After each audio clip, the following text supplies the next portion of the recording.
football show with Burger King. Watch live at 5 p.m. weekdays on YouTube. Join the conversation on 0808 17 17 700. Talking Scottish football first. Europa League is just 24 hours away. Rangers are on their way to Porto for the match tomorrow night. They're last in the competition this year. Utrecht delayed this morning at Rotterdam Airport because of fog and a technical issue, but they will be here ahead of the big match tomorrow night against Celtic. When Celtic a win means they stay in the tournament. Andy Walker is with me, Paul Cooney, and back for the first time in 2 months. The man from down under, Craig Moore, is back. Craig, happy birthday, happy Christmas, yes. Happy New Year. Yeah, no, it's I've been away for a little bit, Paul, but done a bit of travel, seen a few countries, but delighted to be back, and it's all changed here in the studio as well. It sure is. Looking nice. Yeah, we're in the Go Radio Football Show, the new studio. It's normally Hunter and Hockey, but they've given it to us as well. Nice. So we're on YouTube as well as on the radio. Andy's getting used to Andy. Craig, he had a big birthday while he was away. He left in his 40s. You're now, you come back 60. I look 60. Not Okay, at all. Paul, No. Yeah. Looking good. Listen, when you left, Rangers were around 12, 13 points behind Hearts, and they were in third spot. Your old team now, second top of the table, just 4 behind the league leaders, Hearts. Wilfried and Nancy's come and gone at Celtic. You missed it all, but obviously you followed it from over there. What do you make of it all?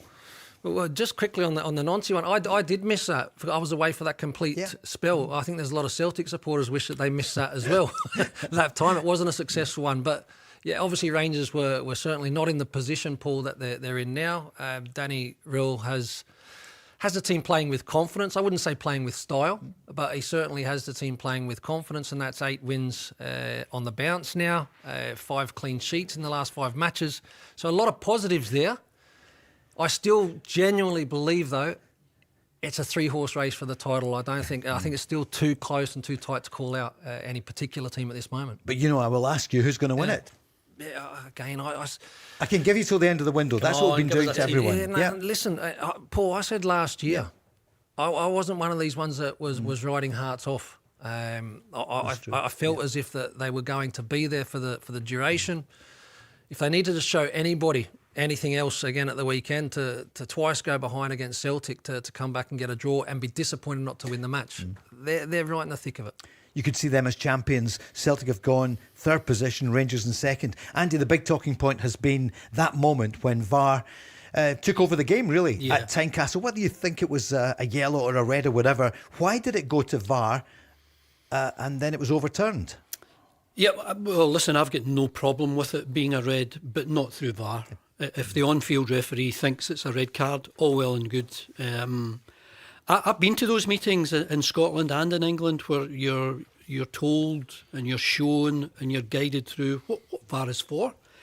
And it was always for a clear and obvious error. Oh, you've made a terrible mistake here, Paul. You come over and change your decision. I think the red card it's got as many talking points as the yellow has. So I think on that occasion you just stay with the on-field decision. And had Steve McLean given a red, you would just think, okay, it's a controversial decision, but you can almost understand it. But you don't change decisions like that. I don't think that's what VAR is for. And Celtic's appeal was thrown out. Still not happy about it, but there was no surprise really, Craig. They weren't going to reverse the decision again. No, but I'm the same as Andy. I think when I watched it, I thought it was a red card. Did you? Yep. Yeah. When I seen that, obviously then you can slow it down and the like. But the referee gave a yellow card. For me, then it's not an obvious error. So why it gets changed to a red card is a strange one to me. The question I asked myself, was it Dane Murray that I think was the defender that people felt could get across to maybe block the Hearts player getting a shot off on goal. I don't believe he would have been able to get across to get himself between ball and goal. Can you prove it? Absolutely. Well, a mathematician would be able to, but I'm not a mathematician. If in you're terms a of distances. give us a call. You know the number, 0808. Right, off to Strathclyde University, first call. You're right, you know my point. It's subjective. Yeah, it is. My opinion is that the defender would not be able to get across to put himself between ball and goal, which means the striker gets a shot at goal. Maybe from a not as good an angle. Yeah. I mean, had it been reversed, had John Beaton been the referee and given a red card, I don't think there's any way that Steve McLean on VAR would say, oh no, you've made a terrible mess, it's a yellow. It's a controversial decision, and I think you have to give the referee his authority. It could have gone either way. Martin O'Neill was asked about it today at his media conference ahead of the game tomorrow. It's never been a problem before, has it really? I've never had a problem with it in my first spell away here 25 years ago. Never had a problem at all. I just expected no decisions to come our way. It's interesting now where I see managers and pundits all talking about, I was surprised to see Celtic getting a red card, which did make me laugh because I think our disciplinary record is actually very good. And it's a lot better since I left the club. Indeed, good line at the end. But he's said he's not surprised about he's talking about the refereeing comments and the general. I mean, Derek McInnes did say, Celtic don't get red cards, which... the question is, what do you mean, Derek? And he could face... And you don't want people... Derek's a really good guy. There's the heat of the moment, but shouldn't have said it. Yeah, there seems to be a narrative out there that it's always this innuendo that referees favour one side or the other. Honestly, I don't think any of them do. I think you get some terrible decisions. I think VAR has not made decision-making easy. It's actually... We talk about it more because when you've got the benefit of looking at a number of options, you can still get it so wrong. I mean, I can think back to... I think Celtic should have had Austin Trusty sent off in the game at Hampden. Cup semi-final. Yeah, I think when you kick someone in the head, I think that's a red card. I don't know about any others. Maybe the one a few weeks ago where the right back, Röhl, he might have been sent off there, but... controversy is good, and when you get a controversial decisions, if you make a call, it doesn't mean you're biased one way or the other. What do you think? I guess get the sense that Celtic fans are more interested now in getting players in before the end of the window and trying to win the league, because Hearts have to be favourites, although I saw today, I'm now going to contradict what I said, the bookmakers today have got Hearts in third position, Rangers ahead of them, and Celtic still as the favourites for the bookies, but not an awful lot in it. Celtic fans, what are you thinking? We're going to hear from Martin O'Neill shortly. One of the headlines this morning in The Sun and The Telegraph and elsewhere was that Rangers have a huge bid for Yusuf Chermiti. Fenerbahce in for him, Craig. What's the news on that? Rangers fans, I mean, the controversy was 8 to 10 million to Everton, and he did score, as you know, in the Old Firm game, a few games ago. Do you see him going to Fenerbahce?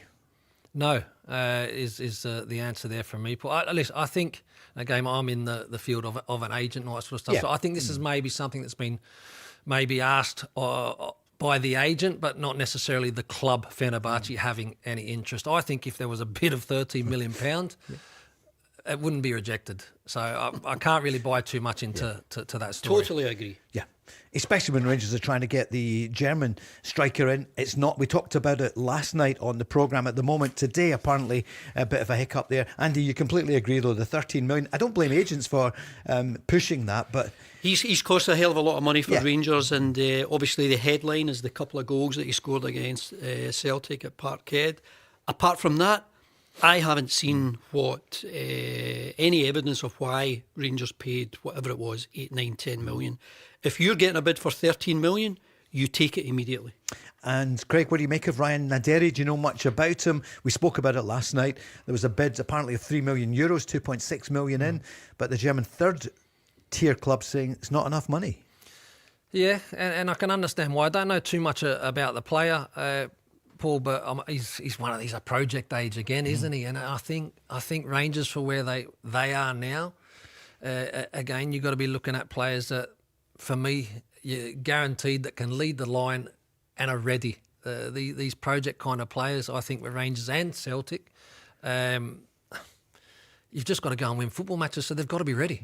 Martin O'Neill, he knows that his supporters, the Celtic supporters, have what somebody called fan anxiety because of very few signings so far. Well, I think that's the case. I think for the transfer window, there's a certain length of time. It's January. After January, it's all over. So, and there's an anxiety. I don't know whether there's an anger there. If you're telling me that's there, then I take your word for it. But there would be an anxiety, a worry, getting back to it, that we get the players in. But I'm confident, or reasonably confident, that we can do it. Hopeful, would that be the word? I'm hoping. And again, genuinely, I think that we can do something. Yeah, definitely can. And I know it's days are pressing and things like this here, and that's very, very obvious. But I'm hopeful.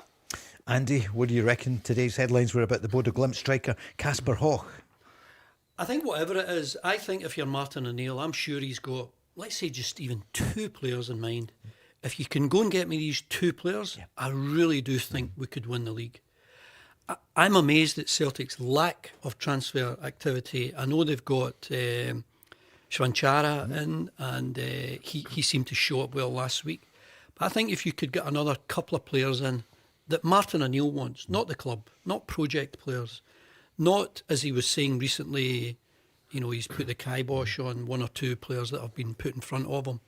I'm sure he's got a couple of players with a bit of pedigree that would like to come to Celtic, like to come to Scottish football. And I'm sure he'd be the type of manager, if you get me those players, I honestly think we could go and win the league. And still, nothing seems to be done. Could you see Celtic paying the £7 million for him? Celtic are capable of paying £7 million for any player. Whether they want to pay over the odds, that's a different story. I mean, I think other clubs have paid over the odds for Jota, for Matt O'Reilly, for other players, and that's fine if you can squeeze an extra few million out of any club. All well and good, but Celtic are in a position now where they've chucked away so many points with the Wilfried Nancy appointment. I mean, nothing is irretrievable, but right now Hearts are favourites. They've now played 5 games against Celtic and Rangers, and they've won 4 of them. I actually think that was a good point for Celtic last week, but I thought they were awful. Apart from that first period of the game when they went a goal in front, they showed in very brief glimpses that they can play good football, but a missed opportunity for Hearts given the amount of pressure and how weak Celtic came across defending cross balls. Greg? Andy, what do you believe are the player positions that Celtic really need to strengthen now? I mean, they've brought in a striker in Schwanchara. Schwanchara. So what else do they need? Because defensively they looked very, very weak. It is screaming out for a dominant centre half. I know they've got one in Carter Vickers, but he's injured. He's not going to be back till February, March time. Celtic need a player of some standing right now. Someone who can come in and be starting 11 ready and go at it and start winning some points. Sometimes you need to win 1-0. If Celtic had a dominant centre half at the weekend, they would have won that game 1-0 or 2-1. Because there was no surprise at the corner, was there? They'll stack the people like Stuart Finlay on the post. They didn't. They were just really weak, there. And it maybe goes against the fact. I thought Celtic defended reasonably well in the European tie over in Bologna. Defensively, there were so many balls coming into the box, and Celtic defended that well, but I think it's been shown time and time again that they need a very dominant, strong, powerful centre-half. Because even, and again, whether or not the centre-half would have been in the position, but the equaliser for Hearts as well, again, it's a duel that you need to be winning in your box defensively for Celtic. And again, they don't win that first contact. Braga then gets the finish off. And I think they'll be disappointed because they normally are quite strong there defensively. The Rangers' defence was getting pelters, Craig, when you left these shores for Australia and see the family over New Year. You're back and look at the Rangers' defence, the number of clean sheets that they've had. So at the weekend, Danny Röhl paid tribute to the defence at Rangers. Yeah, I think after the game from Thursday, we spoke about the back four. They played really strong today. They played again a good performance. I think Jayden, his development is great to see. He's always very strong at defense. Mani stepped up, but for me as well, Nasser is putting his heart on the pitch. He's in every duel there. He is strong, and Tev makes his job as well. I think then I can continue. You have the sixes in front. They help. I think pressing and clean sheets is not just about the goalkeeper or the back four. It's a team a performance and a result from the team, how we work against the ball, and this is this is also part where we are at the moment. Are you pleasantly surprised, Craig? Yeah, I mean, again, it just sometimes, certain coaches are able to get, different qualities seen by the players. You look at Fernandes, for example. It was hardly, I don't think he was being used at all, and was maybe a £3.5 million investment. And you're thinking there's got to be a player there. Danny's stuck with him. Danny Röhl is stuck with him, and he's starting now to deliver consistently. He'll continue to learn, Paul, because he's not the finished article. But his physique and his presence in both boxes is proving to be very, very important for Rangers. And I think that Rangers, for a long period of time, have lacked a real solid two centre-backs. Suter's obviously had injuries and all that sort of stuff. We know he's a good player and all that sort of stuff, but I just think for a while that they've lacked two really solid central defenders. They look as if they're starting to get to that. And I see Bayer Leverkusen and Borussia Dortmund have reported, Andy, to be looking out and watching Fernandes. So, and some clubs down south, Peterborough United. Quite a difference between Peterborough and, let's say, Borussia Dortmund or Bayer Leverkusen. But it's a different story in the last month. Transfer window's just so important. Rangers have improved enormously defensively. I thought they were out of it, I must admit. They were given... They were giving away far too many chances, never mind goals. Yeah. But they're definitely right back in it now, and that was a perfect result for them last weekend. Hearts Celtic drawing when they won, and they've made up another bit of a gap on Hearts and gone ahead of Celtic for the first time. It's a remarkable shift in their fortunes. Are we giving you, Andy, as well until Tuesday? So the window closes Monday night, and then you can see whether or not, start of the season you thought it was going to be Celtic. Yeah. Hearts are in pole position at the moment and only 15 games remaining. 0808 17 17 700. If you're off to the game tomorrow night at Parkhead, give us a call. What you're thinking ahead of it. And Rangers fans for the game with Porto. Well, what does it mean? It would be coefficient, I would imagine. Yeah. But pride. Yeah, pride. Exactly. Yeah. 0808 17 17 700. And Craig, you bumped into, I'm sure, loads of people, because there's a football agent as well. You're around lots of different games. You were in Saudi as well. You bumped in, I think in Australia, to Ange Postecoglou. Yeah, no, I did actually. So I went to the Melbourne Derby in Australia, and I was in the box with both Ange Postecoglou and Kevin Muscat. So that was good. We enjoyed a game there and had a good opportunity to speak with both of them. Ange obviously, talking about how much he loved his time at Celtic and potentially jumping in a little bit too soon into Nottingham Forest. Was that the Greek connection, do you think, with the owner, Marinakos, persuaded him? Yeah, and listen, all coaches have got huge belief in themselves and think that they can turn things around. But hindsight, he said, I should have taken a little bit more time. But we know that he's gonna fall in okay. Even in Saudi Arabia, I got to watch Brendan Rodgers' team, Al Qadsiya against Cristiano Ronaldo's Al Nassr. How did it go?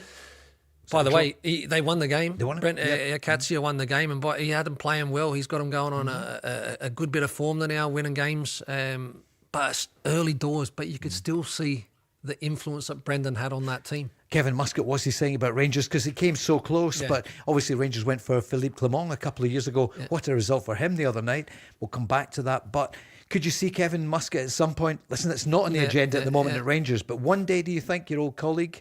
Well, I think the way it was left, Paul, it's certainly something that could come up again. You never say never in football, and it was very close, but just didn't come together for both parties with the time. The 4 or 5 weeks delay that was going to be there. That wasn't suitable for Rangers. That wasn't suitable for Kevin. Can I remind you the last time I spoke to Ange Postecoglou, and I said I'd met Craig, and he said, I haven't seen him for a long time, but not long enough. That's a great line. So I know you would ask him the question, Ange, would you come back to Celtic then after Martin O'Neill's spell? Which, if you're Martin O'Neill and the Celtic fans just now, they just want to get on with it. But that will be the question as the season goes on. Would Ange come back? I didn't ask the question, Paul, to be honest, but I mean, I don't know. Again, sometimes your great memories and your great achievements are better off left, because coming back, it can sometimes throw up different problems. So I didn't ask the question. Look, what I do know is that he has a great fondness about the football club. He loved Glasgow, and unfortunately for me, is very successful.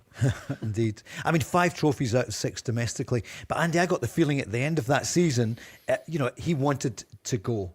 It was time. And whether or not he'd come back, why would he? He's made a lot of money. He'll have other ambitions in football. Great affection for Celtic. Massive football club. But my instinct would be he's not going to come back. I'm the same as you, just on instinct. And I think he was remarkably successful here. And I think the fact that he's got so many good, strong, powerful memories, and I do understand why the attraction of going to Tottenham at the time made him, go down south. But no, I can't see him coming back here. Judy Gassama scored at the weekend for Rangers. Could he be on the move? What's happening with Monaco? And Kieran Bowie's been mentioned again for a number of clubs, including Celtic. That's coming up next. Go Radio Football Show with Burger King. Yeah, we're with Burger King, a Whopper Wednesday. It's Whopper Wednesday for us. Craig Moore, our favourite Oz, back in the building along with one of our favourite Scots, Andy Walker, here tonight. 0808 17 17 700. I see the Utrecht flight was delayed, Andy. It went tech, as they say, and then some fog at Rotterdam, but there'll be no issue. Not a great big distance, a bit of a delay, but not ideal. Interesting to see how Celtic get on, because they're just on that cusp. There's 36 teams in the group. Celtic are 24th, and a win would certainly give them a chance of going through to the next knockout phase. Utrecht tomorrow night, they're not having a good run at all. A win for Celtic, as Andy said, and they're through. Celtic fans, how do you feel about that? Do you want to just concentrate on the league and then the Scottish Cup, or do you want all three? Here's Martin O'Neill speaking about Utrecht. For whatever it is, we put ourselves into this position, but we have to win the game. It's as simple as that, and if we do win the game, we can get through. It's not as easy as that. We have... I've had a look at them, and despite their recent records, these boys can play. They're definitely a very decent side, coming here with nothing to concern themselves, just probably thinking, let's go out and enjoy it, and that's a danger in itself. But they can play. You give them an opportunity, and they will cause you problems. They played against a very, very talented Porto side, and should have won that game. And so perhaps maybe they drew it, but that was their own disappointment. Anyway, it's but as you say, it's set up. We have to try and win. But winning football matches is not easy for us. Andy, what's your feelings about this game for Celtic? Yeah, they want to win. They want to still be in the tournament. They want to... I know it was all about the Champions League earlier this season when we thought Celtic would be able to get in there, but just so many factors meant that they couldn't make it. And... just a win guaranteeing you, another shot at getting further into the tournament. That's what Celtic want. You can't ask for more than that at this stage. A home game against the third bottom side. Celtic should be good enough to win. Are you better staying in as many competitions as you can, or concentrate on the league? Yeah, I think you want to stay in this competition. Yeah. You're then into a two-legged affair. You're not into any sort of league format. So you want to go as far as you can. And Celtic, I think, got so much credibility last season for their Champions League performances. It's amazing how much they've fallen since that game against Bayern Munich. But a win tomorrow, I think that would give the supporters a bit of a lift. Craig, what's your feeling on that? I'm just looking at the table. So a win for Celtic, and they get through to that next round in terms of the playoff, which that's, very achievable. It's a home game. Utrecht not 1 in 5. Listen, normally you would say that a team with that kind of record will come and will fight. Listen, they'll fight to a certain degree, but we know how Dutch teams play. They love to play football. So it's going to be a really, really open game. And I think that will suit Celtic. I think that they'll be too strong. The challenge for Martin O'Neill and his squad is the depth when you stay involved in several competitions. Well, funnily enough, he was asked today, do you need a deeper squad, given that it looks as though you could well continue in Europe? That's exactly what we do. If we were lucky enough to get through, you're going to play at least a couple of games then, and there's no midweek break. That's the problem. So you don't get a chance to do anything. It's just game, rest, and you do need a proper squad for that. Again, not that it was something that was discussed after the game in Bologna, but I felt that I thought the red card in the game at Hearts. I thought we stuck it out. We stuck it out as much as anything else. But the team were out on their feet. You need to keep 11 men on the pitch, Andy, 'cause, especially with Hatate. Discipline is always important in every competition, and you do get punished. Sometimes you'll miss 3 games for the violent conduct one, but Celtic aren't in a position to give up some of their recognised number 1 players in that position. Trusty has become that since Martin O'Neill has come back into the club, and now they'll miss him. How could he play so well against Bologna and play so poorly, if that's what you feel at the weekend? Yeah, I thought he was awful, along with so many other Celtic players. I thought it's a missed opportunity for Hearts. They were so dominant. They bullied Celtic a wee bit, but Celtic got a point. That's the bonus. And the one thing you always want, I'm sure, as a central defender that Craig was, you want your regular partner beside you. And Trusty and Scales, they've been decent, but I think Celtic could absolutely strengthen in that position. It's not ideal having both left-footed players. Celtic just want a really strong, dominant, powerful centre-half that can win headers and not be bullied as they have been up at Tannadice, as they were at the weekend. At Tynecastle, they need to be stronger. I understand. See, natural balance is great when you've got a left-sided centre-half and a right-sided centre-half, because, again, it's just natural and gives you good balance. In terms of how a performance, Paul, can go from up here to down there, it's normally preparation and concentration. It's not because the player's not good enough, because he showed against Bologna. It's a lot of the time it's concentration. And that first pass, that first header, that first tackle. These are the things that set you up well to have good games, rather than the type of game that it ended up turning out for Trusty, because he made a few errors. I think earlier on, Kizarides, he should have scored. So there were mistakes in his game. Concentration for me. Benji Nygren, what a goal in the first half, wasn't it, Andy? He spoke today, not about that at this point, but he's speaking about the importance of Europe. No, we're looking forward to the game. Obviously, it's a very important game, and we need to do well tomorrow to go through. I think every competition we're in is very important. We want to do well in every competition we're in. Like I said, I think we want to do well in every competition we're in.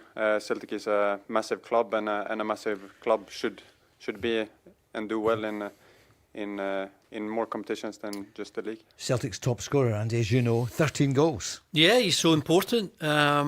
Surprising that you've not got a main striker up there. Celtic should always have that, you feel.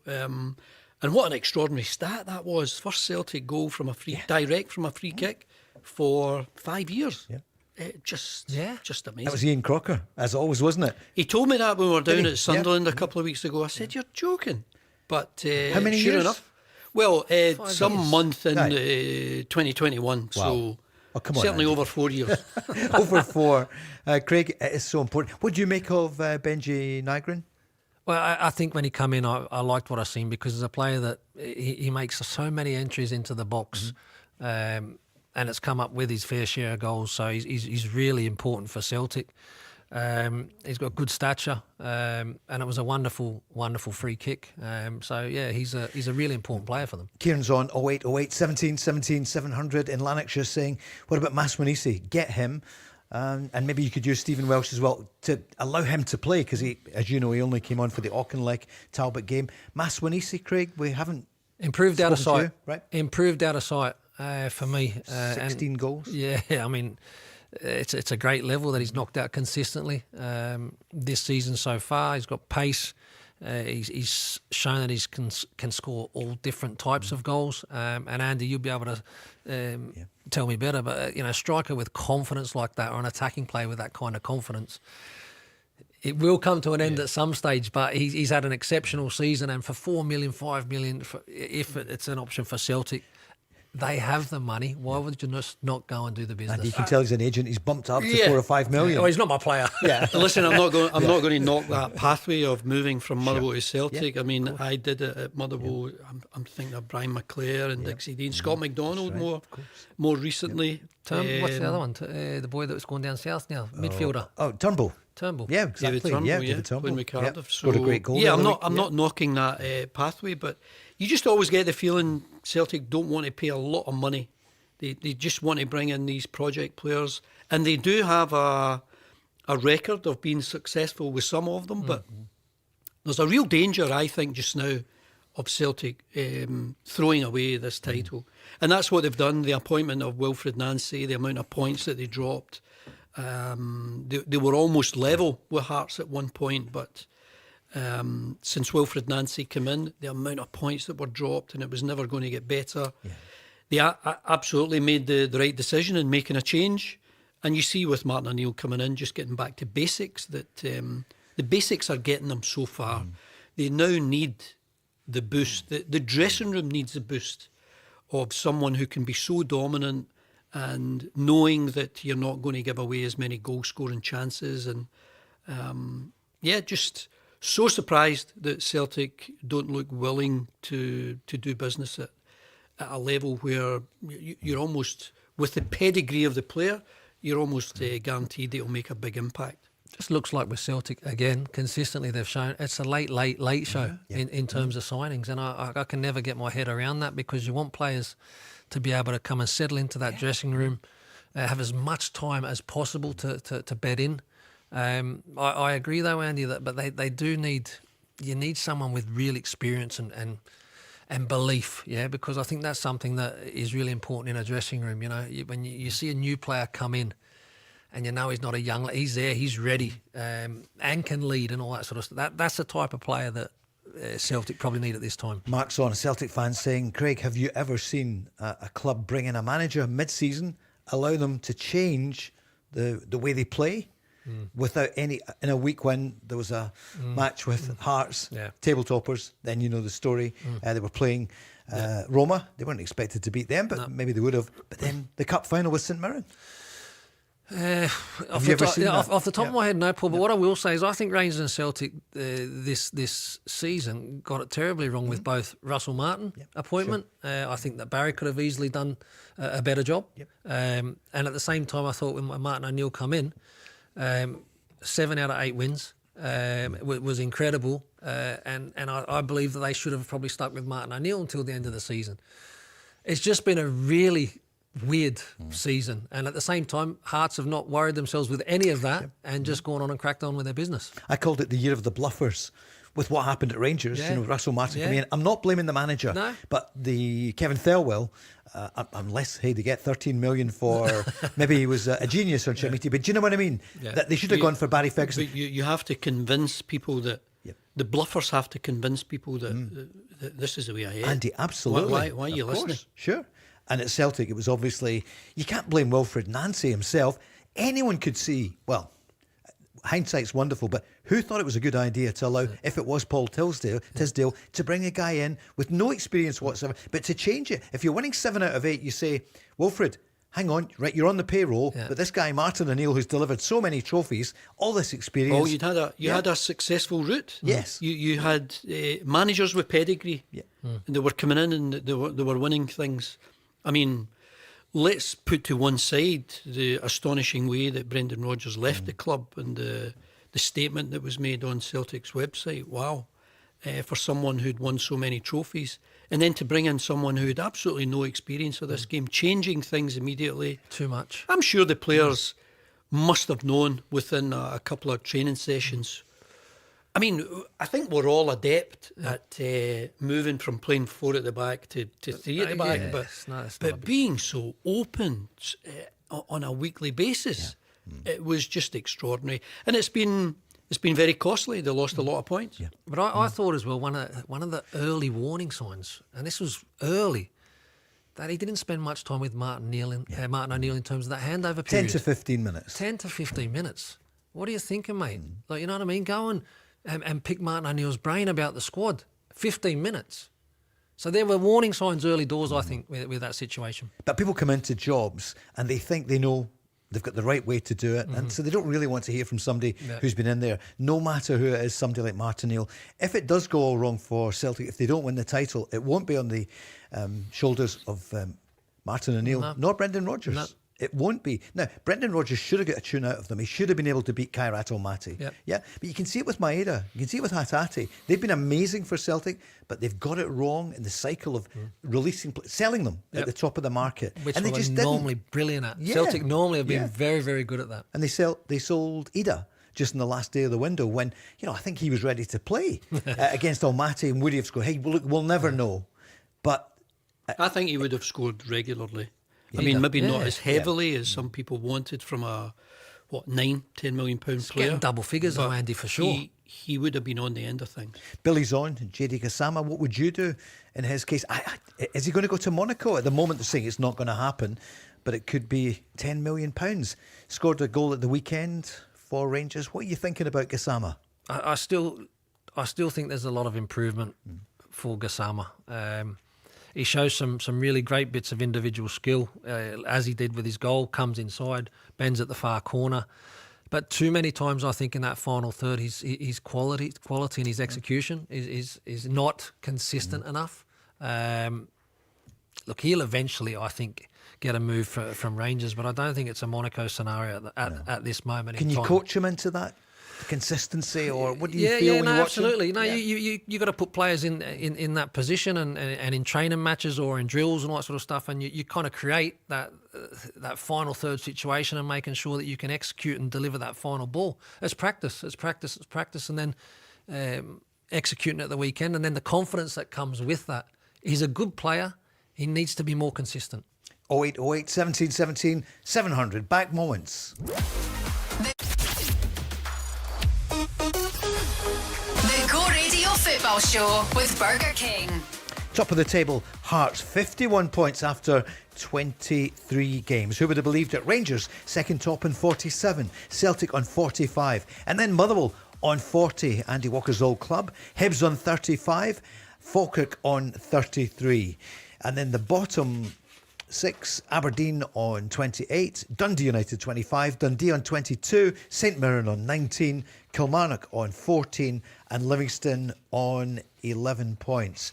Martin O'Neill's been speaking to the media this afternoon ahead of the match tomorrow night with Utrecht, and he was asked again a bit more about the transfer window and why has it been so difficult. I think, well, first of all, I think they, taken in more general terms, January transfer window is exceptionally difficult. I mean, it always has been. I've known this year when I was in the Premier League, and it's a difficult market, and particularly ones where you maybe are wanting some permanent deals, and you think you might have had more time in the summer to think about it. From my own viewpoint, and I was not thinking about a January transfer window. Between Christmas and January, it wasn't on my agenda. I was looking forward to just going down and watching the occasional game, and so it's come here now. There's lots of names have been put forward, lots of people that I've taken an interest in. One or two have been thwarted. There's no question about that. But but we're still really working on it. So it's the general thing, January transfer window. Secondly, it's the players that you might want. I wonder could the opposition allow them to come? Sorry, I don't mean opposition. I mean the other clubs allow the players to go. And secondly, then the demand of a price. Andy Walker. It's not been a difficult window for Rangers. Maybe they've paid over the odds, but I think what Rangers have done is they have given the manager the best possible opportunity of trying to get this title, as unlikely as that would have sounded a few months ago when they were giving up chance after chance and they just weren't playing well. But they're very much tucked in behind Hearts. They've got a home game against Hearts coming up soon.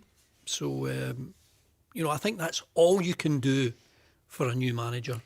You just give him what he needs, support him as best you can. At this moment, Martin O'Neill has not been supported as best as he could possibly hope for. And I know there's a few days left, but I still maintain if Celtic were to get players of some note, of some pedigree, it would give Martin O'Neill the best possible chance of getting just getting the title back. I mean, they're still very much in the race. It's not irretrievable, despite the bizarre season that it's turned out to be thus far. Celtic have still got a chance, but give the manager the best possible opportunity. Because he's come back to bail them out twice. Okay, the first time, you can understand it happened suddenly with Brendan Rodgers, but where was the planning? And Craig, it's bizarre, isn't it, that he said it there basically, he was shopping for Christmas. He wasn't shopping thinking, I'm going to be back in the dugout at Celtic by the, 5th of January. Yeah. And then it's really important, Paul, that so the work has to have been done by the club. Right, because Martin rightfully at that time was not thinking about recruitment for Celtic, So I think what work has been done, and what players were available. Traditionally, Andy, it can be a tough window because you do potentially pay overs because you're taking a player away from their club and all that sort of stuff. And Rangers may look as if they've had an easier window, but maybe because they've had a little bit more time to be able to do that. But Celtic, the football club, have probably not done the work that they should have to support Martin O'Neill. Again, back end of the window, who's coming in and all that. It just seems to be every single window for Celtic like that. Who's coming in at Rangers? Danny Röhl was asked about this at the weekend. In general, how we come from a difficult moment to such a run. We know, and I think this is the good part when I look to my group inside the dressing room still after 3-0, that we think we want to do more and better. Yeah, we are not lazy now and think, everything goes well. No, they are still hungry.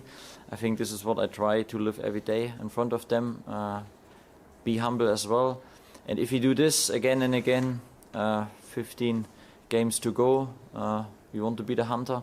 We want to hunt on the pitch with our pressing. We want to hunt the teams around us, be on front foot. Then we have a lot of fun. So he was giving nothing away at that point. But you heard Andy saying that Rangers did their business early. Sorry, you're thinking there about the hunter? No. Just like sometimes when someone's English is maybe, but it's interesting that the way that he's got the group of players together and certainly bought into what he's trying to do, and it's energy. And commitment for one another. Again, they scored 2 late goals, Paul, in the game at the weekend. You know what I mean? It was 1-0 majority of the game. Oh, yeah. Two late ones. So again, I would still like to see a Rangers team putting a team to bed earlier than that.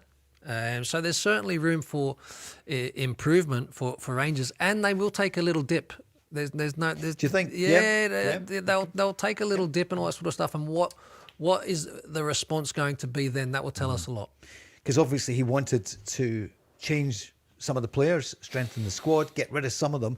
I see Philippe Clement is being mentioned today, Andy, as he's looking to take Rabbi Matondo down to Norwich City. So he is out of favour. You would imagine Rangers, if they could do a deal on loan, they would do it.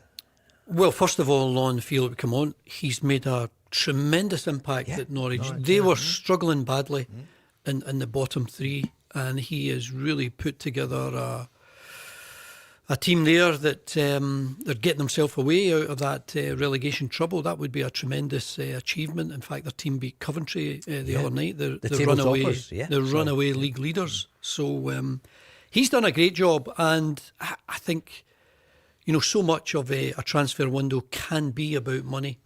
And do you have to pay over the odds? Sometimes you don't. Sometimes you get a bargain. But there are other times where, I mean, we're reading this morning about Fenerbahce. I've had a £13 million bid for Chermiti rejected by Rangers. I don't believe it for a second. If you get a bid like that for a player like that, I think you bite their hand off. And I think Craig would agree. Rangers need to be better in the transfer business. Too many players have gone to the end of their contract and been allowed to leave for nothing. They haven't cashed in on some players when they could have done. And it's something that Celtic have been better at over the years. But have slipped big time. Sure. Greg, what about your old team? What do you see? Where do they need to strengthen then in the next 5 days? Loan players maybe? Do you think someone at the back? Maybe John Souther injured again. He's injured again. I mean, you got McGomb, obviously left fullback. What they cover at left fullback now? I'm not sure. Again, They brought the new player in. He's been injured, but he'll be back in probably in a week or so. So he will be okay.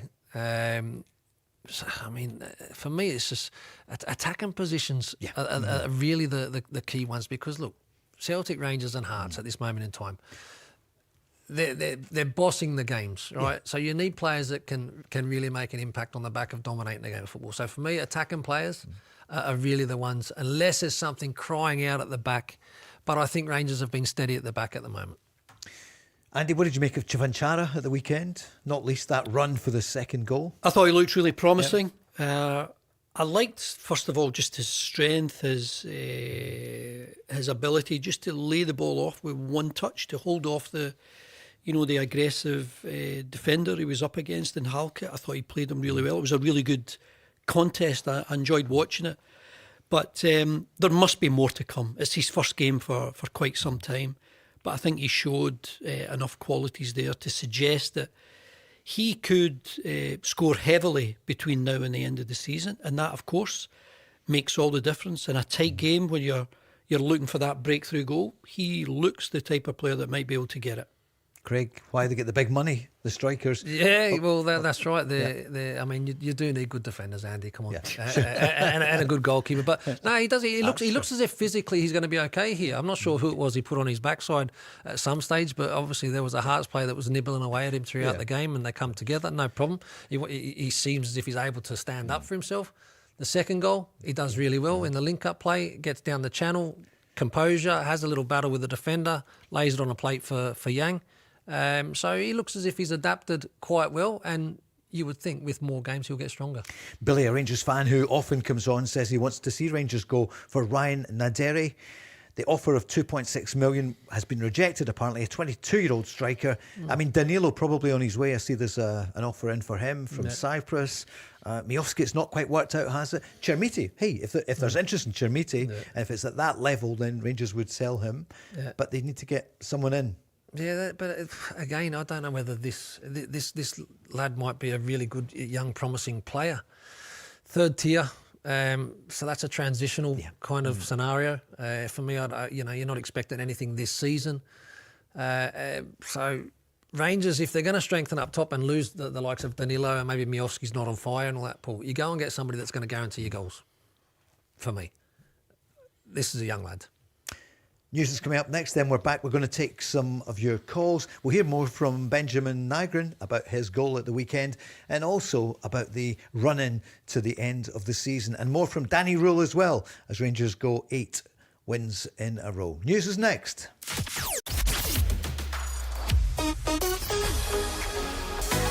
Burger King. Watch live at 5 p.m. weekdays on YouTube. Join the conversation on 0808 1717 700. Talking Scottish football first. Craig Moore with me, Paul Cooney, along with Andy Walker. It's European week. Champions League on tonight, of course, not to be for any of the Scottish teams this season.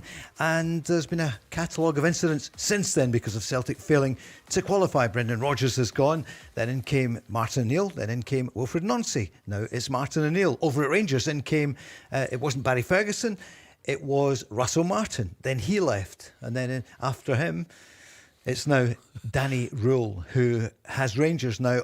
Every Rangers fan, in fact, they're not saying that much, but saying quietly moving up the table, second top of the table. Will they be in the Champions League next season? And the news, Craig, as you know, is if Rangers win the league, then they would almost certainly automatically go into the Champions League because of the coefficient. It's not 100%, but it's looking like it. Whereas Celtic would have to play at least one qualifier.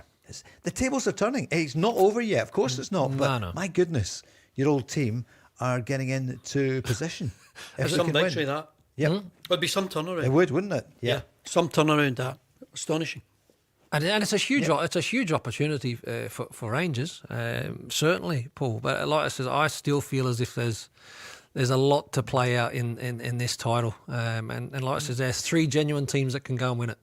Tonight it's McNapoli against Chelsea, of course. I think that's the one that I think I'd watch. Andy, you fancy that one? Scott McTominay. I know Billy Gilmore's not played as much. McTominay's always a big draw, isn't he?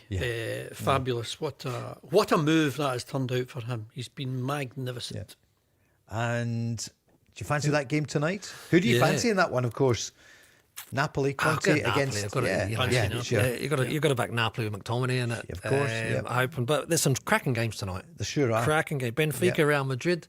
Is Mourinho not absolutely flying at Benfica? Is he on a ridiculous run of games? There's some top football. Absolutely. And this is when you see that, like when we do the Scottish teams get that chance to be in the Champions League, how good is it? I know. How good is it? It's a huge hole, isn't it? And, Celtic had it. Okay, they had to qualify. Kairat Almaty. And they couldn't score. And I'm not knocking Kairat, but you could see it. If Maeda had scored that goal or whatever, it's a bit unfair for the strikers. I know that. But my goodness, 87 minutes, Andy, if it had gone in. Paul, the preparation wasn't good enough to get through. Sure. And, the manager at the time was looking for players and it didn't happen. And it's just been an amazing disconnect between the manager and the board. And obviously... the fans. A growing number of supporters still with the board. Liverpool against Karabag, of course. And you see Arne Slot coming under pressure already. Won the title in his first season. But Liverpool fans are saying, is it... Surely you've got to stick by him. Yes. You must be allowed a little dip when you've made the impact that he has. Not every single season, especially at that level of competition. For so many clubs are so good, you've got to give them a wee bit more time to get it back. Sorry, Paul, it's a weird situation. Look, Liverpool, the season that he come in, hardly spent any money and were virtually faultless, weren't they, for the whole campaign success. Spent a fortune this year, and they just looked all over the place. Yeah, they really have. You look at Van Dijk, who's exceptional. This season has been so out of sorts.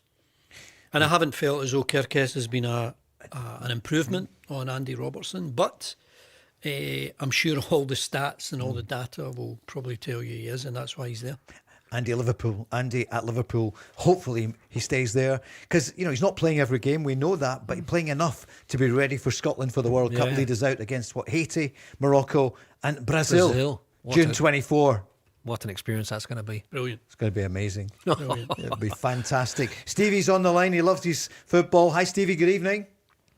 Evening, guys. How are we doing? Can I just say a wee quick thing? Obviously, it was on one of the shows this morning, Paul. I don't know if you heard it. They were saying about Jota's locker still being at Liverpool and things like that. And I think, obviously, the team, are still in kind of mourning. And, I think Slot's the guy to sort of help them out. But... again, it's a big thing, and I know that Craig's saying they've spent a fortune, but when I think, what was it, 60 goals have lost with the players that have lost, obviously with Jota passing away, and the guys that have sold that, so it's a big job that he's got, but I think we'll stick by him. But my question is obviously, so the friendlies are coming up, guys, so there's the Gaffer go away. No, let's try Dean Lennon Miller, other guys a chance. I was listening to Tommy Conway the other day, he's choking. He'd get another crack at Scotland and stuff like that. Or do we go? And again, there's going to be a lot of football, Andy and Craig.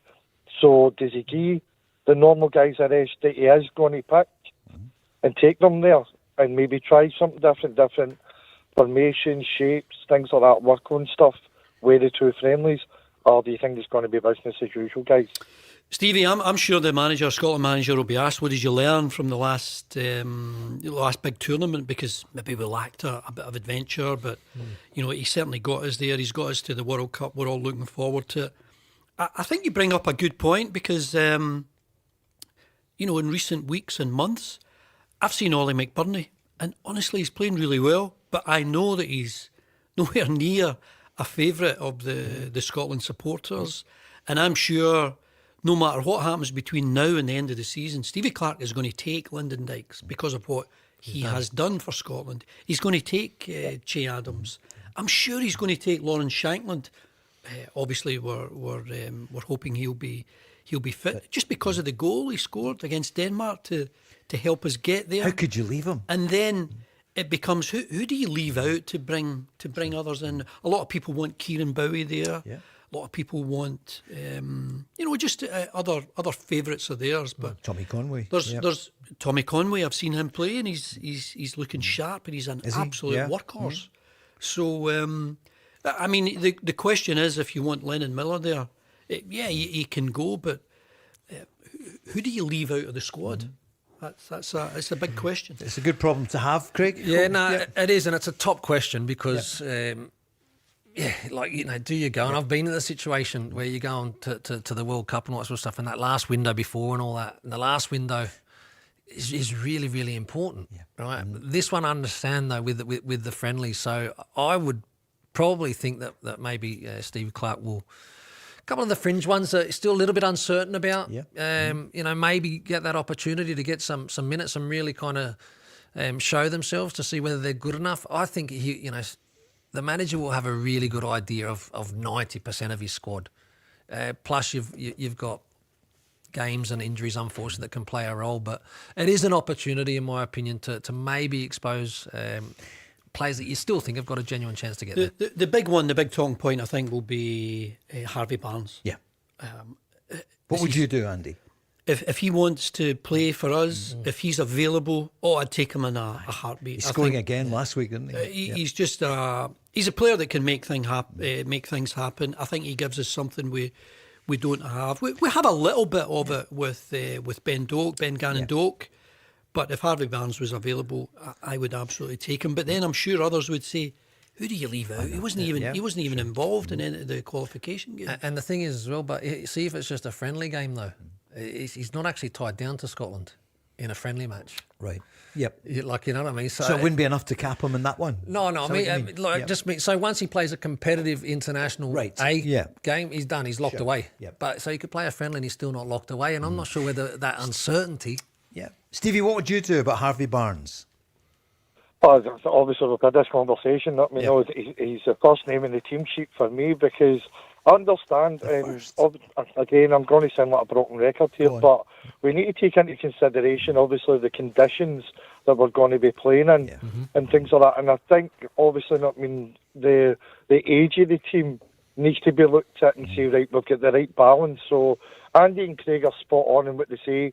Try him in a friendly and see what he thinks, see if he likes it, and then speak to him, because he's not really committed anything there. But to me, Ollie McBurney, Tommy Conway, guys, we're getting more and more options, to win games. And we needed, again, Andy mentioned the Euros, we just looked like a rabbit in the headlights. So if we need a goal, get more on. Nothing against the boy Hurst at Ipswich, but I'd rather have Tommy Conway, Ollie McBurney, Kevin Nisbet and all that, on try to score a goal to get us through. And again, I don't mean anything bad against the boy, but these guys are proven goal scorers in the international game for us. And that's how I'm just sitting saying, where's he going to go? Are we going to try and have a plan B, a plan C for when we're there? Because it's probably against some not a broken record, guys. We're only going to get one chance at this. We'll get the perfect game to start. So to start a campaign, we'll get the perfect game, set a point, set a precipice, and sit and say, we're here. We've just took 5, 6, 7 after this mob. We're ready for Morocco, and let's see what we can do against Brazil. What a start for Scotland that is. Stevie, are you likely to go? I know. No. So I just think it's something that we really need to get it right. Have a plan B. Be ready, Andy. Yeah, I was just wondering, Stevie, have you got? Are you thinking about going? Have you got that lined up? I've got my hotel booked to make that know. So the flight, obviously, I've organised. So again, it's still early stages, but again, it's just, we're working on tickets now. My brother on that's hard. Hey, what's your hotel and room number, and we'll come and visit. It's number. Tell him nothing. Stevie, I did hear Jim and Simon this morning on Talk Sport, along with Danny Murphy, speaking about Jota. And Danny said, look, I think the locker's still there at the training ground. I don't know if it's at Anfield itself, but it was really touching. But you're right. We can't understand or know the effect it's had, the profound effect on that team. that Jota was lost in such terrible, heartbreaking circumstances. But you're right, it's a wonderful club, and I think it'd be really harsh if you say, oh, look, there's an obvious candidate for them, and we all know there is, but my goodness, you've got to give them a chance, haven't you? And especially on the back of the success. Yeah, indeed. I mean, they invested so much up front. And probably, what about Andy Robertson? What's your view about Andy? Personally, I was quite happy to hear that he's staying at Liverpool, as far as I know, rather than going to Tottenham. I know he'd get more game time, but it's not a happy ship at the moment down there. And is he not better staying at Anfield? He could go to Celtic, you know what I mean? So, I'm a Spurs fan, as you know, Paul. Yeah, I know. But again, everybody's saying the same thing. With Trent and Andy Robertson not being there, sure. the Liverpool defence looks really, really unbalanced. So did that mean no? And I think obviously Andy's put his stalled at that left back position, and Tsimikas came in back to take it, put out on loan. Kerkez was bought, but I think he's realised that the Chelsea's too big for him. Do you think? So yeah. what I mean? Yeah, a huge amount of money. But for Scotland, for us, Andy, it's crucial that he plays enough. I totally understand why you would be attracted to a move to Spurs, even allowing for the fact that it seems to be a poor season for Spurs under Thomas Frank. And whether he'll survive, it would be remarkable if a manager was to sign you and then, he's under pressure already. Within a couple of weeks, he might be away. But yeah, I think he Andy Robertson, I'm sure he'll want... I mean, in an ideal world, you stay at Liverpool and you play. But if he's not going to be playing and he hasn't been first choice, I totally get why he wants to play every week. But Spurs, I think now anybody thinking about going to Spurs is mad. Yeah. No, honestly, Andy, because you got to read the room a little bit. It's not going well. Potentially change around the corner. Do you want to be involved in all of that? Yeah, I know, but the reality is the manager is severely under the pump. What did Ange say about that moment? He said, I always win in my second season. And my goodness, against all odds, he won the European Conference League. And he hardly get any time to enjoy it, but he must be so satisfied that he went in there, did really well in the first season. Conference League, Paul. Yep. Well, no, delivered a trophy for the first time in how many years, Stevie? Yeah. He's going to be remembered for that. Oh. Yeah. 17, I think, obviously, and then there's your first European trophy. Yeah. I mean, a lot longer than that, but I think, and again, obviously, between me and you guys, I think Poch, will finish with the USA, and then he'll be back at Spurs. After the World Cup, which is my hope. Good choice that would be. Poch back there. You know what I mean? Yeah. What about Andy Robertson? You mentioned it there. We know, we've read it before. That was his boyhood club was Celtic. He was there as a very young guy. Andy, could Celtic, would they have the chops to come in and get him just now? I think Andy Robertson would love to play for Celtic. I think everything needs to be aligned. Obviously, if Kieran Tierney wasn't there, I think it would be a... They play together in Scotland. Yeah, but I think it would be a no-brainer if he wasn't there. It's only 5 million, apparently. I mean, 5 million, you get the Scotland captain. Look at the PR on it. You bring in Andy Robertson just now. Yeah. You're behind Hearts, you're behind Rangers. Get it done. No? Well, I don't think if Celtic are going to spend serious money, I don't think it's the number one position that you want to strengthen. I do think the position that's crying out is desperate, and it's been for some time. Celtic they're not aggressive enough defensively. They need a commanding centre half, someone with a bit of physique, a bit of power, someone who can dominate the games and control the games the way that Carter Vickers does. And they've missed him badly. They were solid. Carter Vickers and Scales, Celtic were very, very solid. Robertson, great player. But I mean, again, and I know he's a Celtic supporter, all that sort of stuff. Not even the wages, but there's probably too many. I mean, you've got Tierney, there's the other lad, there's a younger lad. Yeah, they've got Colby Donovan, as well. They've got Dane Murray. I know they play the same with the national team and all that, and one plays a little bit higher and all that sort of stuff, but I don't think Andy Robertson would be coming back to Celtic now, and I think probably a striker is more what they're looking for now. But they could have both, could they not?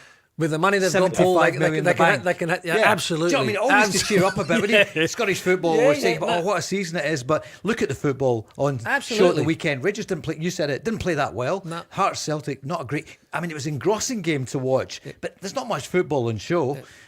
Goals galore on Saturday. Wasn't a lot of quality, you're right. But it was totally compelling. You couldn't take your eyes off it. It was a great physical contest. Stevie? Final thought from you then. I love the fact that you're thinking Scotland because we're on the countdown now to USA. You're okay. Watch what you say about Trump between now and then. I'm cleaning up my social media the new Paul. All right. You know what I mean?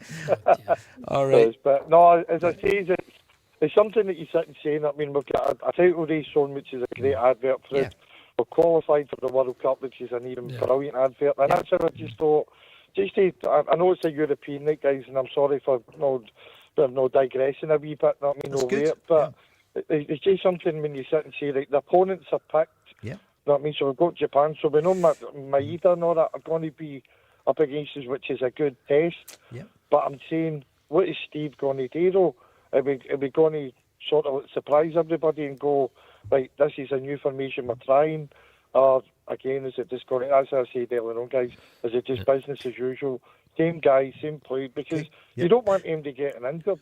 No. You do. Sure. And again, obviously, they've got a lot of football still to contest between now and well, the end of Stevie, the it's season. great you're looking forward to it so much, so we'll see you at the hotel. Yep. And Stevie, I would go with you, mate. I would have Barnes in the squad. Yeah. Yeah. And why wouldn't you? I'd hands down. And the says everybody will say, who do you leave out? And then if you leave somebody out, then it's like, oh, he done. But see, the scores of winner, guys, in any of the games, we're all going to love him. So we're, Of course, we're football fans. And we just want to say all the best to John McGinn. Of course, he had a knee op just the other day, and he said, look, I'll be back though for the World Cup. That's what's in the Scottish media today. It's good news. You don't want to see anyone injured with the potential of being out for a lengthy spell, but hopefully he's back as quickly as possible. And Villa, of course, they're in the race as well in England. I'm not going to go on about that, but in the Scottish context, that John McGinn, he's been such a huge part of that club, captain of Aston Villa. That's huge, isn't it? Yeah. I mean, it really is. His career's been incredible. He's one of those players that is probably first on the team sheet at Aston Villa, and certainly with the Scottish national team, Paul. He just gives so much energy to his performances, and I think that's something that then flows on to his teammates. So really, really important, top professional. And of course, his big brother, Paul, captain of Motherwell, fourth top of the table, 40 points. And his biggest brother, the oldest brother, our pal, Stephen McGinn, the job he's doing at Falkirk under John McGlynn, 33 points after 23 games. And it just shows you don't have to have the massive budgets to get points in this league and play some really good football, which both Motherwell and Falkirk are doing. Brilliant, both Motherwell and Falkirk. I think what they've achieved so far, and more importantly, in the way that they're doing it, has been fascinating. Really good watch both teams. Energy, pace, get in behind teams, good combination play, Motherwell. Two really good teams this season. Stevie, thanks so much for your call. We're back in a moment.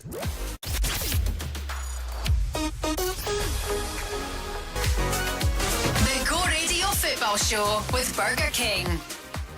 Andy Walker is here with me, Paul Cooney and Craig Moore. It's been a long time since we saw him, and he celebrated a big birthday. Great to have you back 50, on these shores. Just 50. 50 hey, years life old. begins at. It's the new 40. Just a young pup, aren't you? Yeah. Just a young pup. Just a young pup. Did you have Good paper energy. round? Yeah. Very, very. What was the weather like back home? Come on, give us a taste of it. Australian summer, Yes, so it was... yeah. it was nice. The weather was nice, although we've got a few decent storms as well. We tend to get that. It's Is that right? Yeah. It's quite tropical, Paul. You get the really hot day.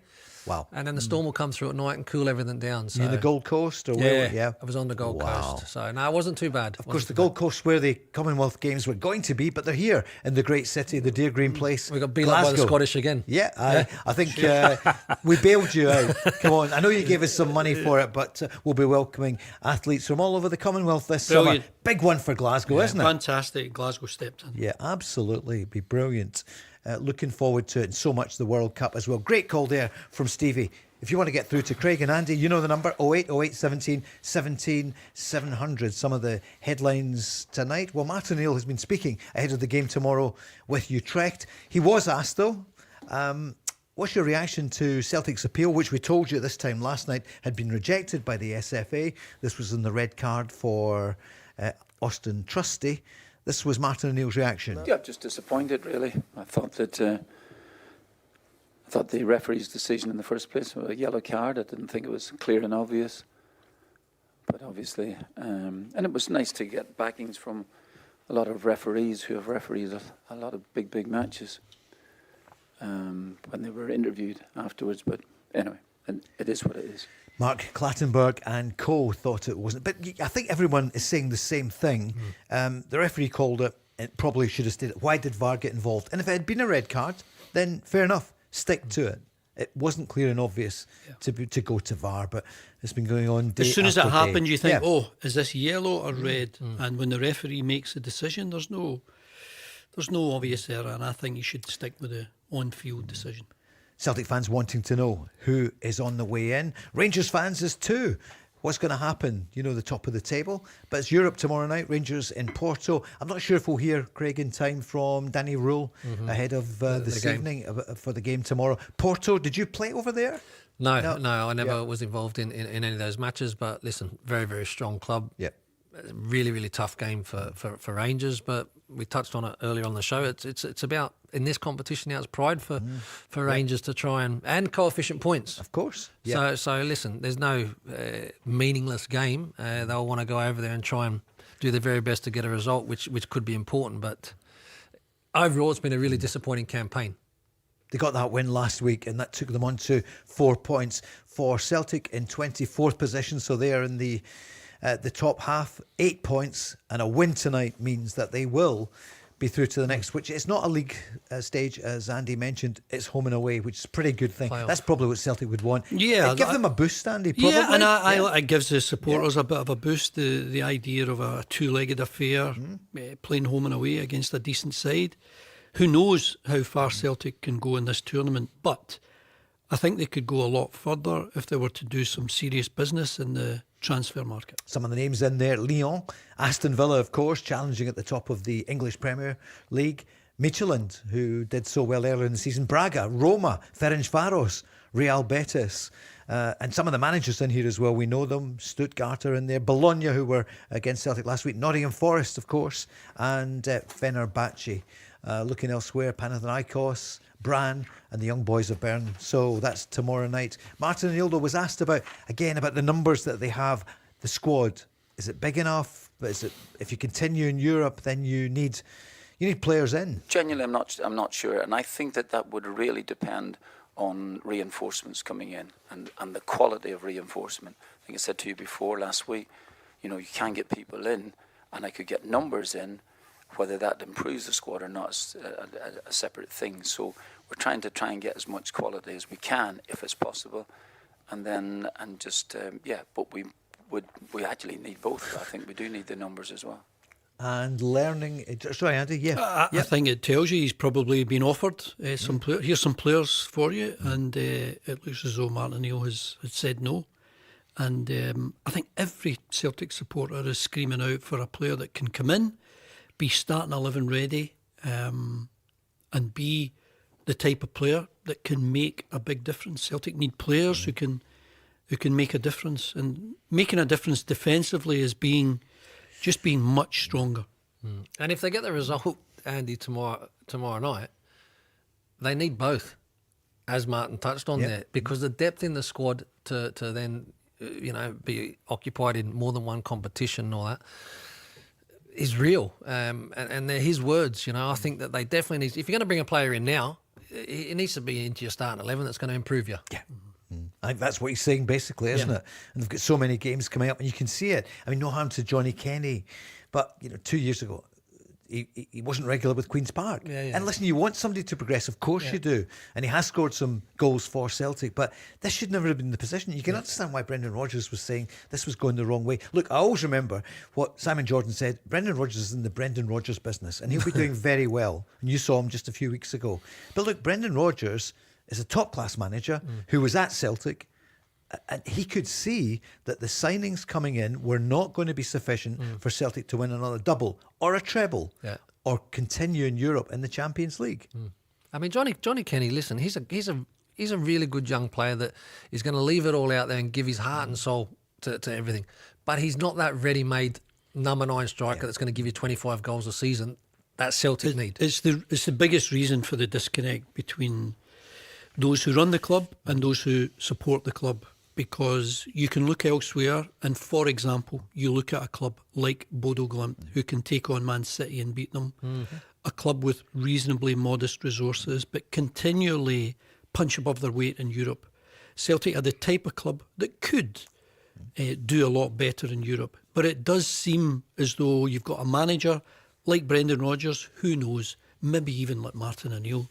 They think they could do a lot better, but they need help, they need players, they need better players. They don't need any more project players.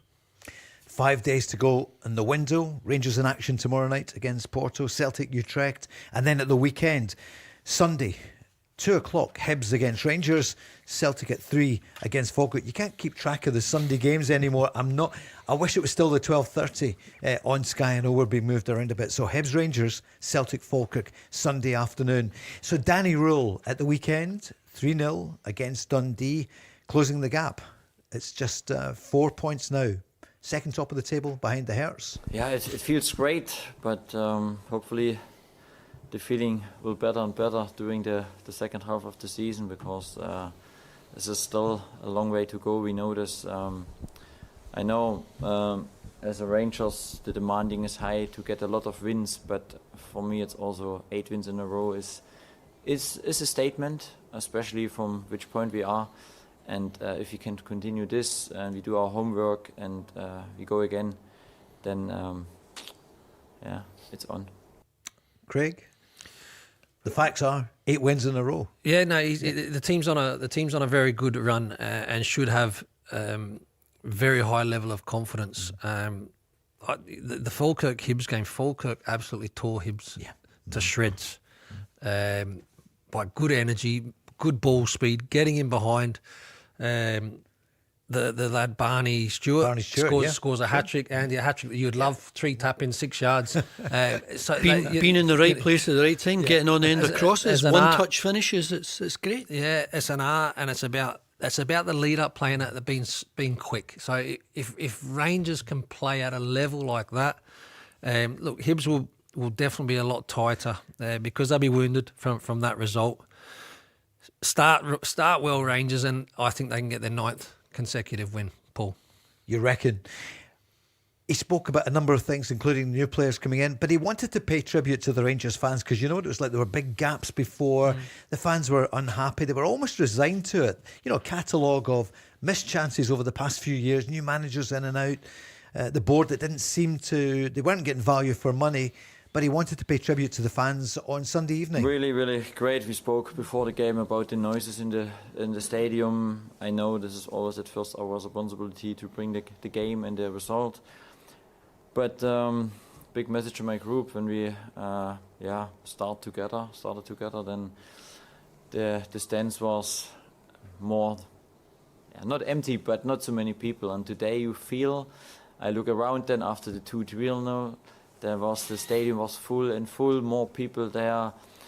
I think this is exactly what my team at the moment deserved. They deserved this part. Remember, when we started in October, there was a big distance, 40, 50 meters between the supporters and the group. Not really, and now you see really the connection. We can enjoy to go around. We have to enjoy today, and then on Monday, Tuesday we go again, prepare the next game. But big respect to our supporters. I think they feel now what is possible. We try our best to be on front foot every game, and then we go forward together. Craig?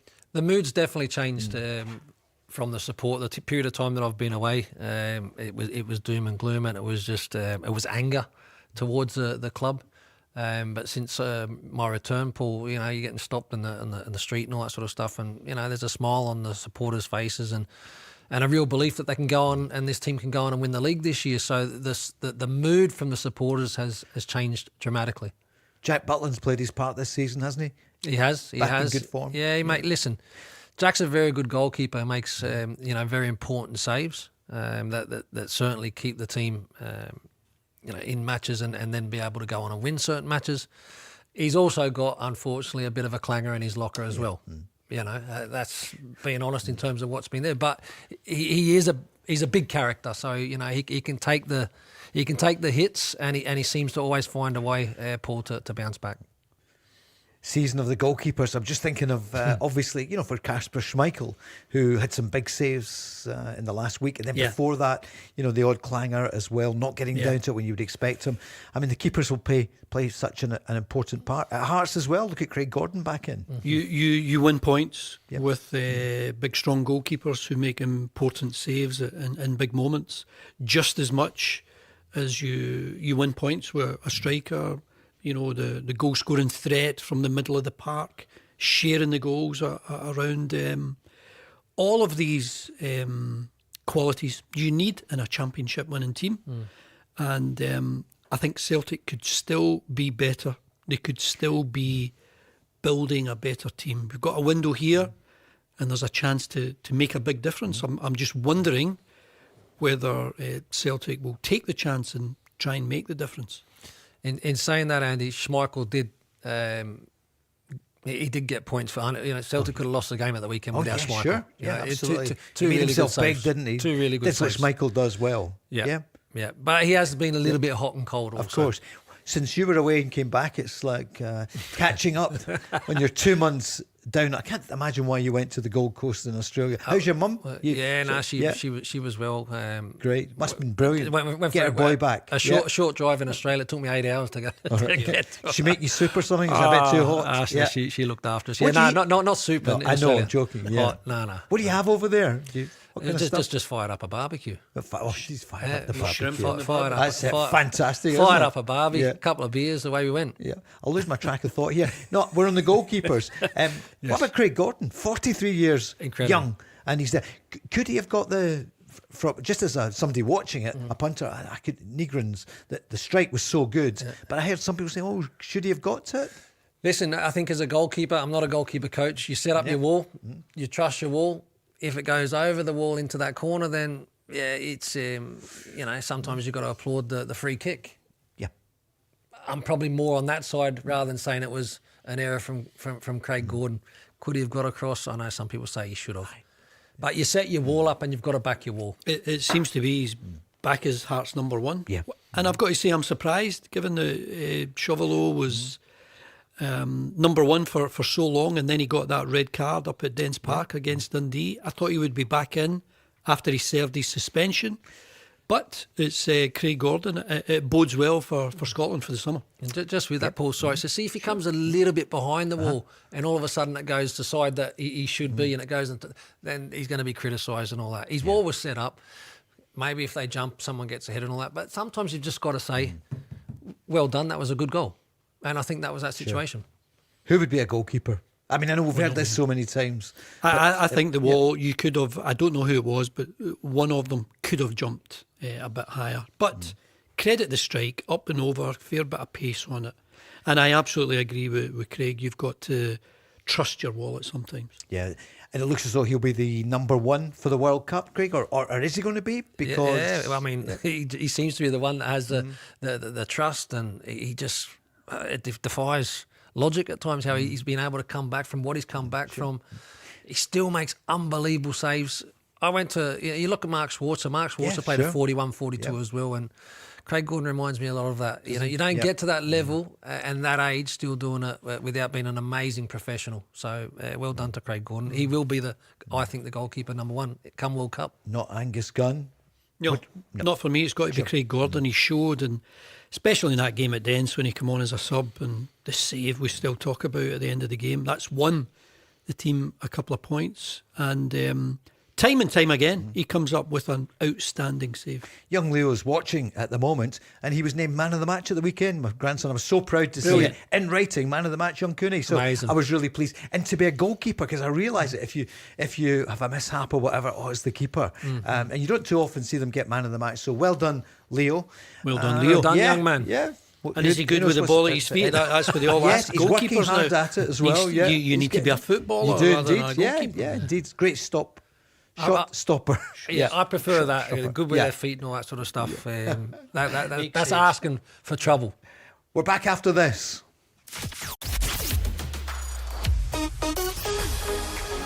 Go Radio Football Show with Burger King. In this very studio on Sunday, it'll be Hunter and Hockey with the business show, not to be missed, from 11 o'clock on Sunday morning. It's the football show tonight. This time tomorrow night, Darren O'Day will be back with us. I think Peter Grant's on duty at the Celtic Utrecht game. Okay. So Darren will be here along with Jamie Murphy, of course. I'm looking at you, Andy. I was with Jamie last week. You were indeed in good form. They lost 2-1. He missed the game at the weekend. That's right. They obviously missed him. Indeed, they did indeed. So he's still playing really good, still scoring for United. I think Scott Brown, I think he really rates him. I think helping with the coaching. They've still got a good target. I think they play Wraith at the weekend, a home match, and they just want to keep in those playoff spots. I don't think they're good enough to go up automatically, but... in the playoffs, and then who knows what could happen from there. And as Glasgow's on, what about Partick Thistle? Big result there in that one. And St Johnstone slipping up as well. Well, this is what you need if you're a Thistle fan and you want a few mistakes from St Johnstone. They looked by far and away the most outstanding team in that league. Maybe they still are, but Thistle have got a slight chance. Alice is on asking, guys, who's your favourite team to watch just now? And I'm maybe steering you towards... Speaking about either Falkirk or Motherwell? It's Motherwell for me. Yep. I mean, you've got, right now, candidates for Manager of the Year, obviously Derek McInnes with Hearts, and then you look at Askew, what he's done at Motherwell, John McGlynn at Falkirk, to be challenging for a European spot rather than, bouncing around the relegation spots. I think those three have been the outstanding managers in the top flight so far. It's a difficult one. Falkirk, unbelievable, as are Motherwell. Motherwell, same group of players, really, that was there last year. So what the manager has done there, I think, is phenomenal. But then when you look at Falkirk as well, in terms of just making those step-ups, we're similar group of players and all that sort of stuff. And the manager there also has done a great job and doesn't go back to front and all that sort of stuff. Plays really good football. So hard to say which one I prefer the most. So they're both fantastic. St Mirren will be hoping to get back into action this weekend because they're not where they thought they would be, as you know, Craig, because they've won a trophy since you went away on holiday down under, and then winning the League Cup. It just shows you, if you're in there. Aberdeen did it in the Scottish Cup final against Celtic when everyone thought, well, Celtic would be so far ahead. It wasn't to be. What about St Mirren? You can go from champ to chump very quickly, can't you? No, I mean, it's unbelievable, the cup success, but you're right, they're in a situation where, listen, I think St Mirren are going to be fine. Yeah. Listen, there's speculation about maybe the manager and all that sort of stuff as well. Is that something that unsettles St Mirren? But listen, I think Livingston are the team that definitely go down. It looks like it, doesn't it? 11 after and 23. Killie have got a job, a real tough job to try and get out of that situation that they're in. Your old teammates. Yeah, so I think potentially that playoff position. 23 games Livy have played, and they've only won one. Yeah. I mean, I can't see them going on a run. And similarly, Kilmarnock, despite the change of a new manager, they've only won 2 games in their 23. And I do feel like Craig St Mirren will get the amount of points that keeps them away from the bottom 2. I watched the highlights on the Motherwell Kelly game, and Liam Power scored a goal, which there was tight. Yeah, it was given it was given offside, and I felt for them. Look, Motherwell fans, maybe you would have gone on to win, but it just shows you it's thin margins. And I know that they're changing it a bit. They're experimenting it in Canada. That if there's daylight, there has to be daylight before you can say it. Can't just be that minuscule. But I would say you can't have the laws of the game in one country and not another. The laws of the game should be universal. Yeah. And I think we can do something with the offside because the lines can be thick, the lines can be thin. Yeah. You can give the benefit of the doubt to the attacking team, always the attacking team. But I think everyone did buy into it's a fact. Yeah. You're on or off. I think every coach, every manager, every player... If you tell them it's a fact, no matter whether it's 1 millimetre or a foot, you're on or you're off. I think everyone was able to accept that. But it's some of the other very subjective decisions that VAR look at that leave you baffled at times. But I was a defender, Paul. And I actually had no issue. And again, maybe because it was how you were brought up and that sort of stuff, that, if you're offside by half a yard or something, or advantage to the striker and all that sort of stuff, kind of that's the way you were brought up. I didn't mind that. And even now, at the stage I'm at now, I still don't mind that because we all want to see goals. We don't want to see them chopped off, Andy. The spectators, the fans, they want to see goals. They want to see entertainment. And you're saying that as the top defender. You know, you might. People, I don't people know might, how top, but you no, know, but people might think you'd say, "Oh, you'll go with the defenders." I agree. What's football all about? it's about an entertainment. I think Wenger is trying to Yeah, push the fact yes. that if any part of your body is onside, then you're onside. Well, I just felt for Kelly at that point, and we know that Motherwell came back then. And we Sending just off not they had kind as of well, race. Paul. Yeah, I know, that's right. I thought that was harsh as well. Maybe. I think so. By the law, probably. Sorry, not. what game's this? this? Was the Killie. Motherwell Killie. Killie. So Tom Lowry, two Yes. yellows. 2 yellows. First one was soft. Yeah, probably. It's now The happened. threshold Yeah. for yellows can be so low with some referees, and it's so frustrating. I mean, take away the colour of the strip, you just always want to see 11 be 11. Yeah. I'm going to say Unless I love there's his line. something, unless there's something ridiculous, of course you've got to go. Yeah, sure. What do you love? No, I love Andy's line. Yeah. He's always big on the. You know, we want to try and keep 11v11 on the field. And a bit of contact. Yeah, well, again, I mean, the game's full of contact. You know, I didn't think there was any recklessness in the lad's first yellow card. I thought it was really harsh. He got there as soon as he could. Is that Davy Proven line years ago? Listen, I'm not. If you were the No, but it's recipient of good. the That's tackle. good banter. But you know, come on, we need a bit of fun in it. Let's not get too. absolutely. We can't have contact sport here. Yeah. Come on. Yeah, no, it's there still is contact in the game. It's just sometimes it's also down to interpretation. Interpretation, that's it. And who interprets it? We're all interpreting it now with the use of VAR. But I mean, when I go to games down south, they love the fact there's no VAR. And they, I know they do. Championship. Yeah. They love They the don't want fact VAR. they do don't want it. Yeah. And you see it in the cup games where they're quite happy. Sometimes the They've Premiership got teams. they've got the goal line technology. Yeah. You know, that's a fact. The ball's over the line, whether it's Well, Peter Grant always says that Scotland should have goal line technology, and we don't.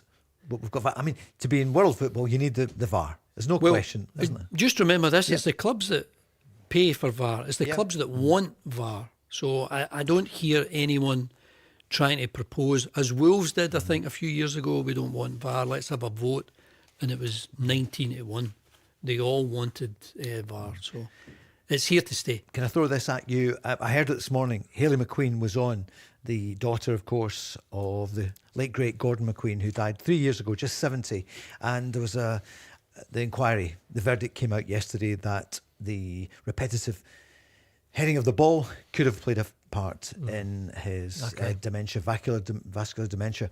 Hayley was so brave today, and you and I have spoken about it on this programme before, I remember. And I always feel when I'm speaking with you both, having played in the game, there's not been enough known about it. But what I took from this morning was that actually the SFA went along where he didn't play in Scotland much. He played for Scotland, but he played... Played for St Mirren for a short time. Yeah, he did. Sorry, that's right. But he played mainly at Leeds and Man United. The FA weren't there at the beginning.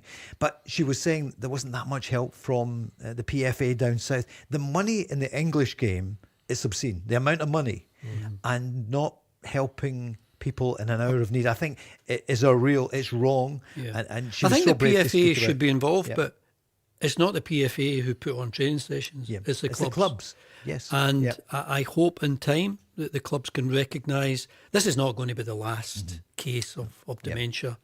And it is I'm sure Craig is hugely concerned when you think that we, just as being footballers, playing a professional sport for 15, 16 years, we are 3.5 times more likely to get dementia than maybe you, Paul. Yeah. And I totally get it that we are also, because of our lifestyle as players, maybe we're less susceptible to other diseases and heart conditions and all the rest of it.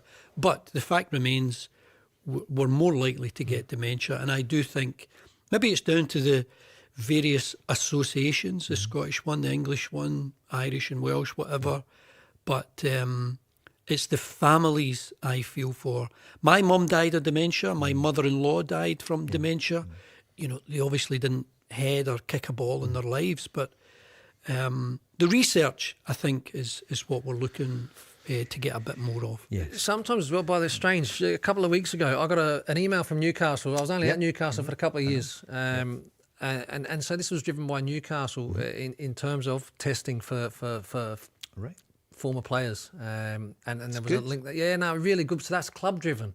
So I don't think then that linked Did you into take the test? I've been away. I've not. I've got to reply to the email, and I will reply to the email. It's like an Can I option ask, for you. would you take? Will you take the test? I definitely would. Yes. Good. Yeah, Yeah. absolutely. Why not? I think information, and I headed the ball a few times. Of course, you did indeed. But I just thought that was great that was a club Yeah. that is looking to do those kind of There's things. a couple of occasions. I remember once at Sheffield United and once at Bolton. I do remember getting a knock on the Saturday, a head knock, and I still felt it on the Thursday, the Friday. Wow. I was nauseous. Sick? I was Were you maybe sick? I was sick on the Saturday night. Concussion. And I just felt as though my head was bumping, and you think, you'll just stay in bed for a couple of days. But maybe it was a bit of concussion, and I think now the idea that we're looking at it more seriously, it's got to be a good move. Well, Hayley was on with Jim this morning, and she wanted more resources going in, big time, into research, Andy. That's Research- exactly it for the research players is the now key, and I know the that future. I know that people like Hayley and others, they're pushing it to be regarded as an industrial injury, and maybe the government getting involved as well. Yeah, let's hope so. Final minute of the programme tonight. Thanks for all the comments, Craig. Are you looking at that breaking news? No, I was trying to chase that email. Okay, yeah. No, it's, listen, thanks. I just threw it at you. I heard it this morning. Celtic tomorrow night, Craig. What's your sense of it? Are they going to qualify? Yes. They're going to qualify? I do. I think it'll be it's a tough match because Celtic are not as fluent and as confident as they'd like to be, but I think they'll beat Utrecht. What do you feel, Andy? I think Celtic will beat Utrecht. I can't see Rangers getting anything in Porto. I see Porto are 9th. Yeah. And a win for them might be able to take them into the top 8 that gives them, a bye. They won't need to do the qualifying two-legged affair. Yeah. So I fancy Porto as well. Craig? I can't disagree. I actually think that Porto probably have too much for Rangers. Thank you both very much for Always tonight. a pleasure, Paul. Cheers, Thank Paul. you. Back here tomorrow night. Jokel Day is up next. And don't forget to join us tomorrow night at 5. Thanks for joining us.